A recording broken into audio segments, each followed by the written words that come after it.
This is Trend Following Radio, where great thinking comes alive. Nobel Prize winners, legendary traders, best-selling authors, and the pros that know what drive us irrational human beings. I am your host, Michael Covel. Not filtered, raw, honest. That's my passion.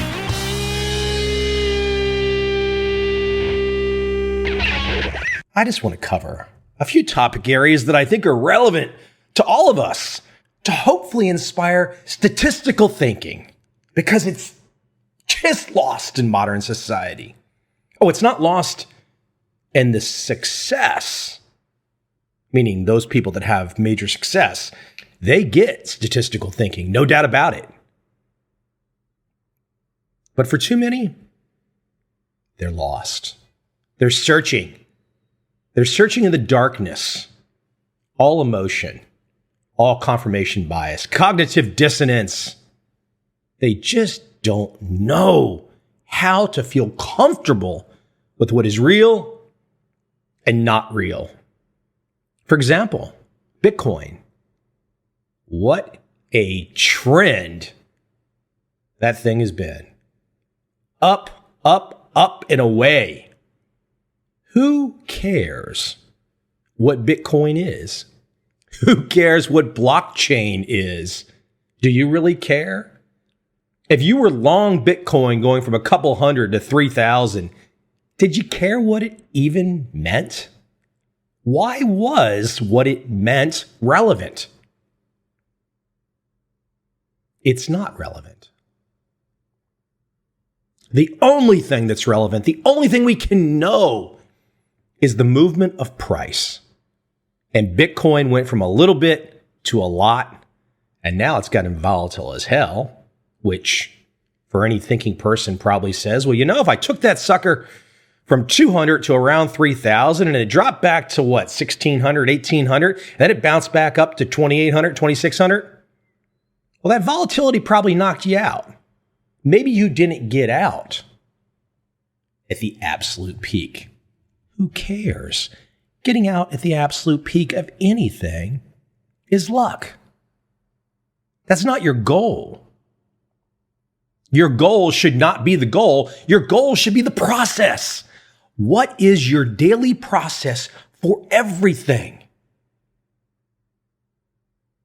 Saying I have a profit target of getting in at Bitcoin at 200, getting out at 3,000, that's mental masturbation. Now, maybe you enjoy mental masturbation. Perhaps you can do it alone. You can have fun. Maybe it makes you feel good. Doesn't make me feel good. It's ridiculous. Now, I know there's probably a few of you out there right now that are saying, yeah, Covel, you're full of it. You don't know what you're talking about. You don't do this. You don't do that. Ah! They jump off a ledge screaming. Anyone that thinks you bought Bitcoin at 200 and sold at 3,000, some sort of very close to the perfect bottom, very close to the perfect top, that's not a process. That's lottery ticket mindset. It doesn't work that way. But can you think of any other strategy to trade Bitcoin, Ethereum, blockchain? Can you think of any other way to trade these great new technologies beyond trend following? Do you really think you'll ever understand the fundamentals of Bitcoin, of blockchain? No, it's impossible. Certifiably impossible. You've really only got two strategies: buy and hold or trend following. That's how you can trade it. And that's a choice for you. You've got to decide, what do I want to do? Let me add a little more flavor to this. I saw a review recently. A noted author, at least noted somewhat in the trading world, he wrote a review of my newest trend following edition, the 2017 edition, which the audiobook is out now. That's 34 hours. Worth checking that out.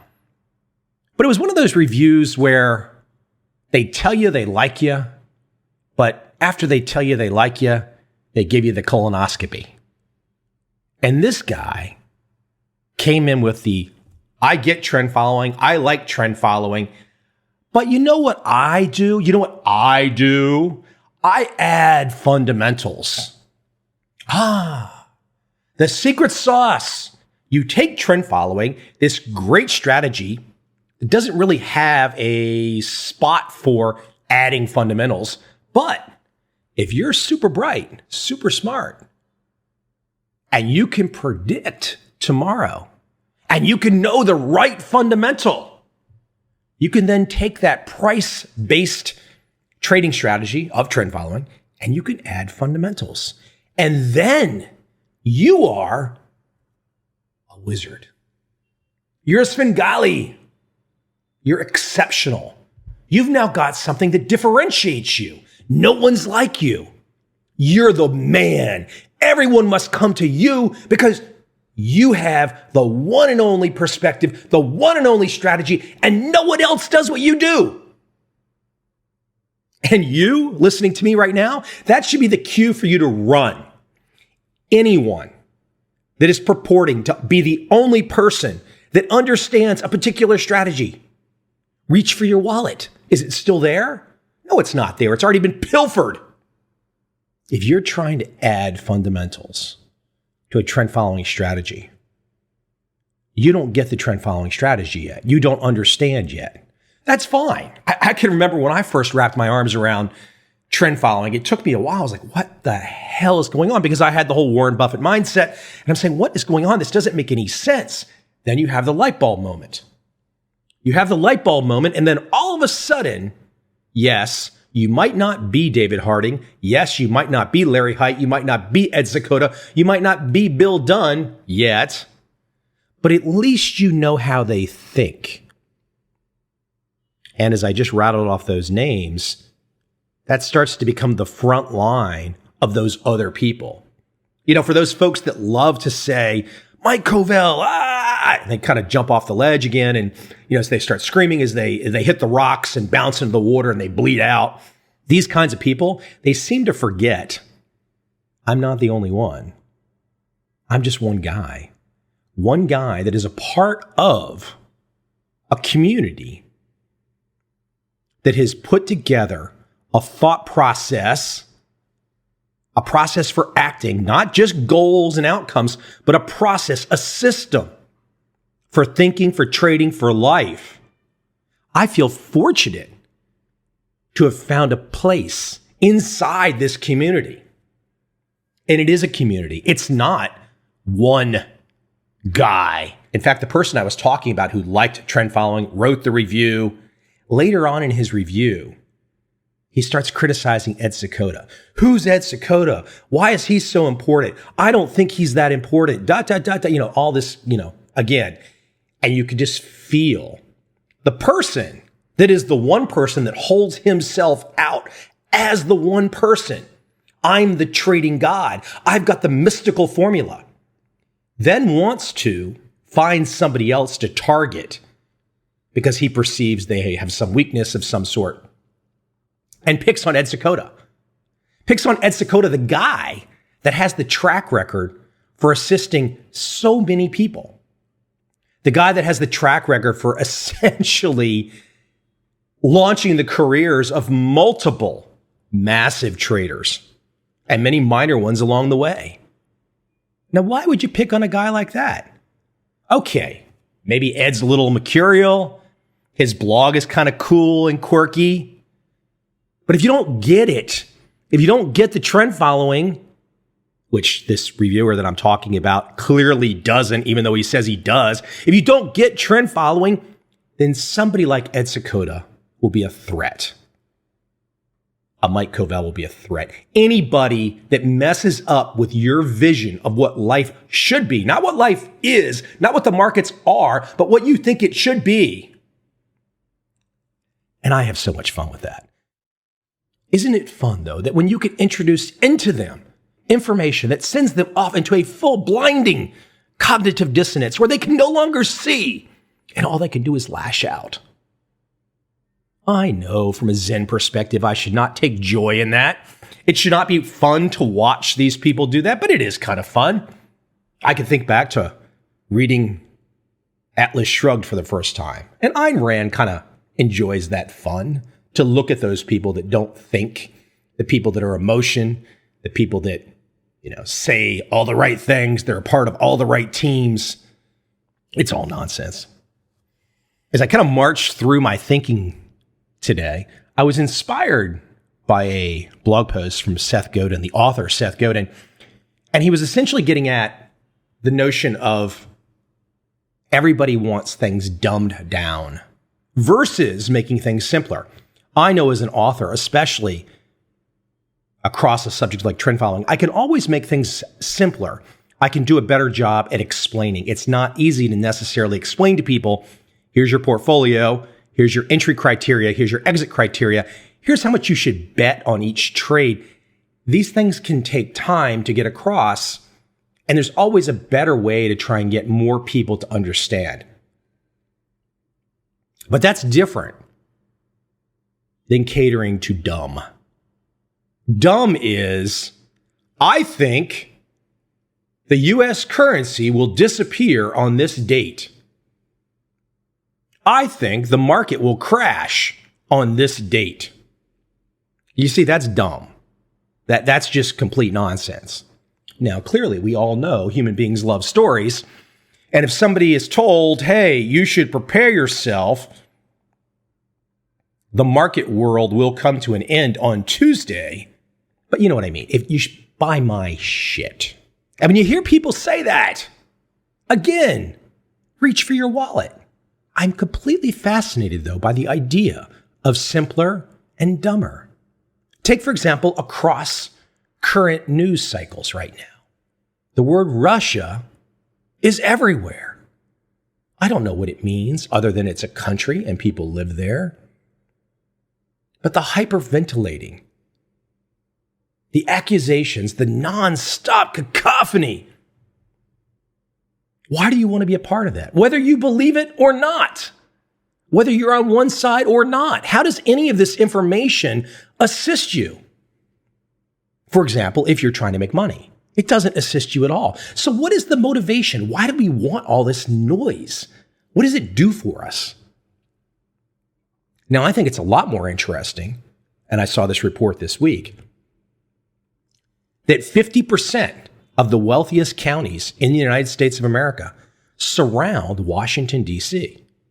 50%. So it's like 5 or 6 of the wealthiest counties, 5 or 6 out of 10 to 12 of the wealthiest counties in America surround Washington, D.C.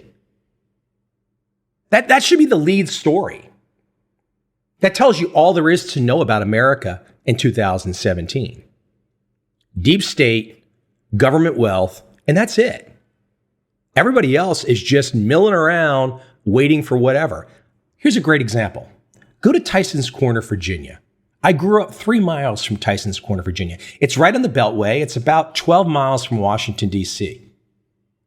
You would not believe the infrastructure, money being pumped into Tyson's Corner, Virginia. It's out of control.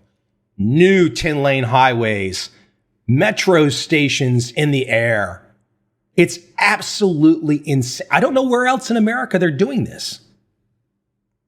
They're probably not doing it anywhere else in America.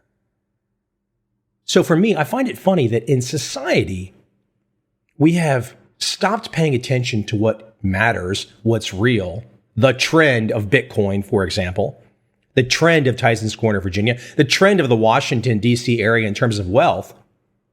And we go for the side distractions. Russia, the fundamentals, all the stuff that doesn't matter, all the stuff that can't be controlled, all the stuff that's conjecture, conspiracy, and everything else that doesn't help you get ahead. Isn't the goal to get ahead? You're going to die soon, right? I don't know what the definition of soon is, but you're going to die soon, right? How much time do you really want to spend on the extraneous, on the nonsensical? I'll give you another example. Just kind of the statistical thinking, it all dovetails right into the trend following way of thinking. I grew up in the 1980s. I was in high school in the 1980s. And in the 1980s, if you recall, AIDS and HIV was the epidemic that would soon take over the world. In fact, I went and pulled the other day, I posted this on my Facebook, I pulled magazine covers from the 1980s, fear-mongering the heterosexual AIDS explosion that was either underway or sure to come. It never happened. It never freaking happened. But how much fear was put into HIV and AIDS for heterosexuals in the 1980s?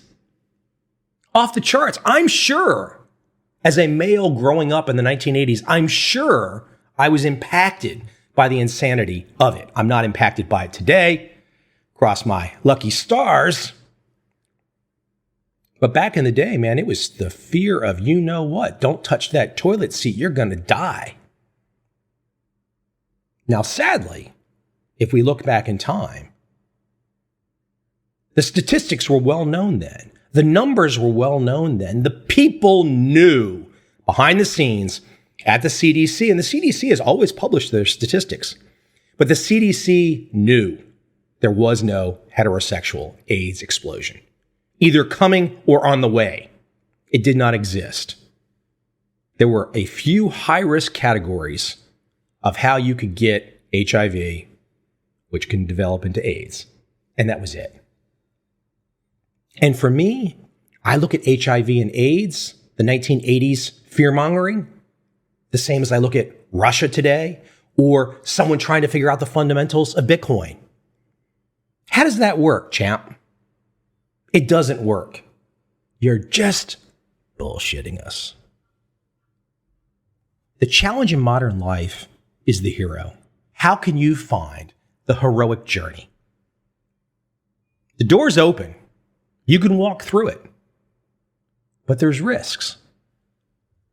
These issues that I meander through today, your neighbor's not going to go with you. Perhaps your family won't go with you. You might be alone. You're not really alone because, as I've described in this episode, there is a community out there. They might not be in your local community. They might not be living next to you. They might not be living in the same house. And let's face it, the vast majority of people don't want to accept this basic reality, this basic truth path that I'm marching down today. They want excuses.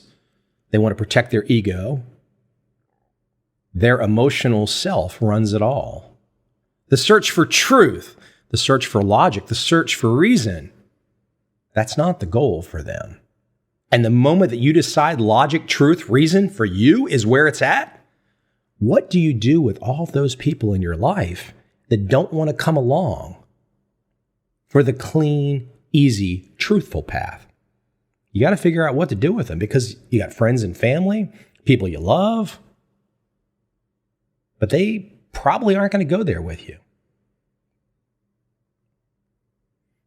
I happened to be in Saigon today, and last night I toured around a single mom and her 14-year-old son.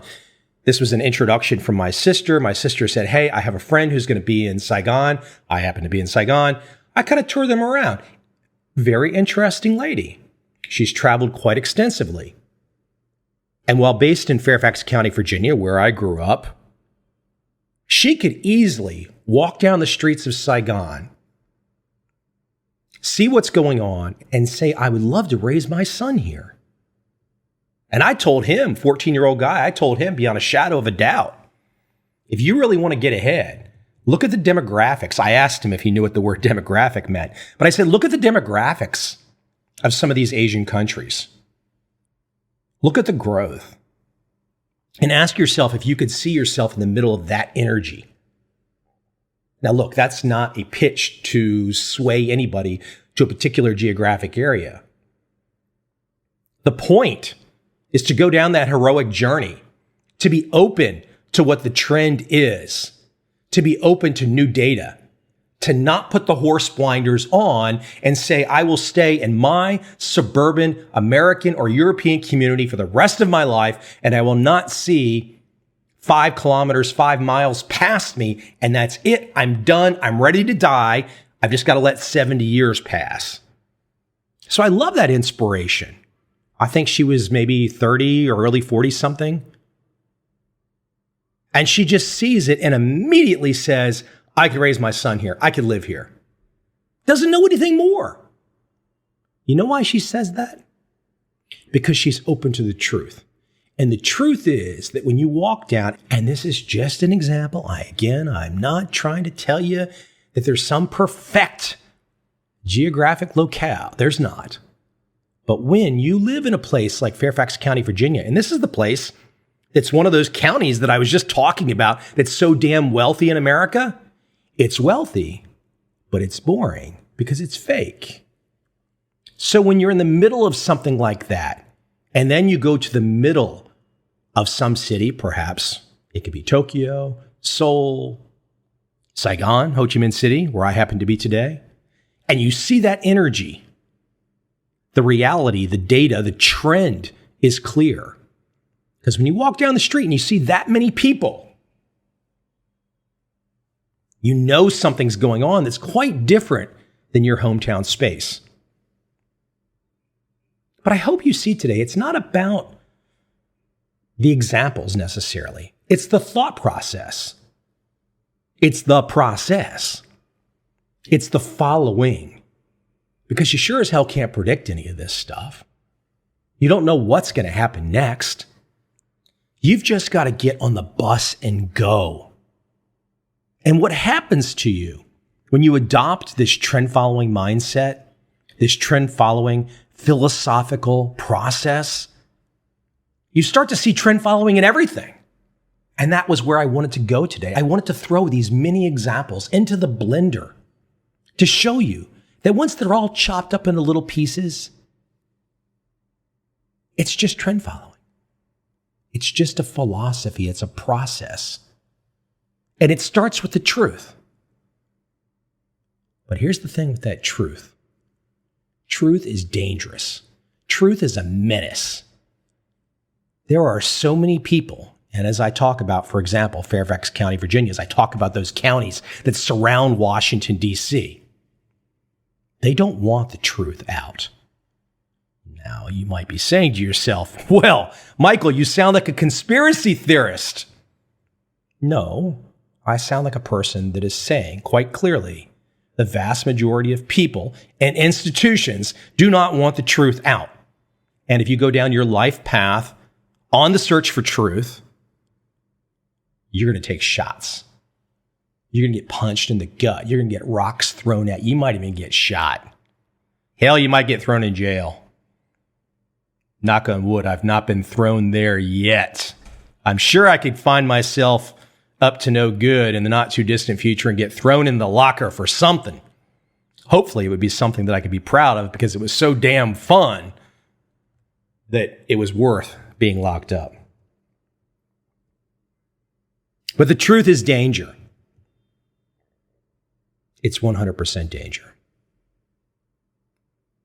But that danger, that risk, truth equals risk, risking for the truth, what else is there if you want a big life? So wake up each day and say to yourself, gimme danger. Just give me the danger.